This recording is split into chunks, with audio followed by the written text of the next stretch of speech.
नमस्कार दोस्तों, आप देख रहे हैं अपना पसंदीदा चैनल मेडिसिन और 360 बाई संदीप यादव। दोस्तों, आज आप सभी को टॉप 10 टैबलेट बताएंगे जिसमें अधिकांश लोग गलती कर देते हैं, क्योंकि उनको सही जानकारी प्राप्त न होने के कारण वे किसी गलत मेडिसिन का यूज कर लेते हैं, जिससे अनेक समस्याओं का सामना करना पड़ता है। दोस्तों, और आप सभी से निवेदन है कि किसी भी मेडिसिन का यूज करने से पहले डॉक्टर की सलाह अवश्य लें, क्योंकि यह वीडियो केवल नॉलेज के लिए बनाई जा रही है। इसमें जो पहला है वह है पैरासीटामोल 500 mg। अब इसका यूज क्या होता है? जैसे बुखार हुआ, सिर दर्द हुआ, बदन दर्द हुआ, दांत दर्द हुआ आदि में पैरासीटामोल 500 का यूज करते हैं।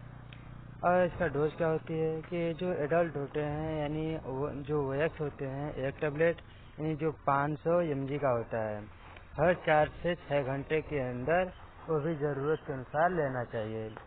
और इसका एप्लीकेशन क्या है, यानी सावधानियां क्या है कि 24 घंटे के अंदर में केवल 4000 mg से अधिक नहीं लेना चाहिए। केवल 4000 mg तक ही लेना चाहिए, उससे अधिक न लें। और जो दूसरा है कि आइबुप्रोफेन 400 mg। अब इसका यूज क्या होता है? जैसे कि दर्द हुआ, सूजन हुआ, बुखार हुआ, गठिया आदि में इसका यूज करते हैं। डोज में क्या है कि एक टेबलेट दिन में 2 से 3 बार, वो भी भोजन के बाद यूज करना चाहिए। इसकी प्रिकॉशन क्या है, सावधानियां क्या है कि इसको खाली पेट कभी नहीं लेना चाहिए। जो आइबुप्रोफेन 400 mg का है, उसको खाली पेट कभी नहीं लेना चाहिए। और जो तीसरा है सेट्रिजिन 10 mg। अब इसका यूज क्या होता है?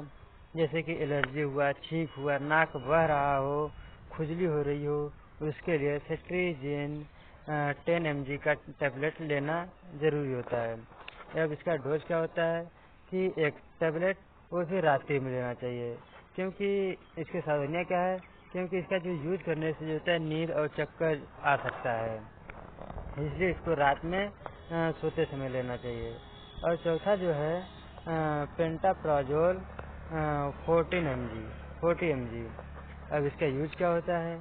जैसे गैस हुआ, एसिडिटी हुआ, सीने में जलन हुआ, GERD हुआ आदि में इसका यूज करते हैं। अब इसका डोज क्या है कि एक टेबलेट वो भी सुबह खाली पेट लेना चाहिए। इसकी प्रिकॉशन क्या है या सावधानियां क्या है कि डॉक्टर के सलाह से ही पेंटाप्राजोल 40 mg का यूज करें। और पांचवा जो है मेटमॉर्फिन 500 mg है। अब इसका यूज क्या हुआ? जैसे शुगर हुआ, शुगर नियंत्रण में, मधुमेह हुआ, इंसुलिन रेजिस्टेंस में आदि में इसका यूज करते हैं। अब इसकी डोज क्या है कि एक टेबलेट वो भी भोजन के बाद इसका यूज करना चाहिए। और इसके सावधानियां क्या है, यानी प्रिकॉशन क्या होता है कि किडनी की जो व्यक्ति किडनी के रोग से पीड़ित होते हैं वह ज़्यादा सावधानी बरतते हैं। और छठा जो है एम्लोक्लिडिन 5 mg। अब इसका यूज क्या होता है? जैसे कि हाई बीपी हुआ, एंजाइना हुआ, हृदय सुरक्षा हुआ, बीपी के नियंत्रण करने में इसका यूज करते हैं। और इसका डोज क्या होता है? एक टेबलेट प्रतिदिन यूज करना चाहिए। इसके सावधानियां क्या है कि जो इस टेबलेट का यूज करने से चक्कर आ सकते हैं। और जो सातवां जो है लोसर्टेन है 50 mg का। अब इसका यूज क्या होता है? जैसे हाई बीपी हुआ, किडनी सुरक्षा हुआ, हार्ट फेलियर हुआ और स्ट्रोक जोखिम हुआ को कम करने में इसका यूज करते हैं। अब इसका डोज क्या होती है कि एक टेबलेट वो भी प्रतिदिन लेना चाहिए। इसकी सावधानियां क्या है कि बीपी नियमित जांचते रहना चाहिए।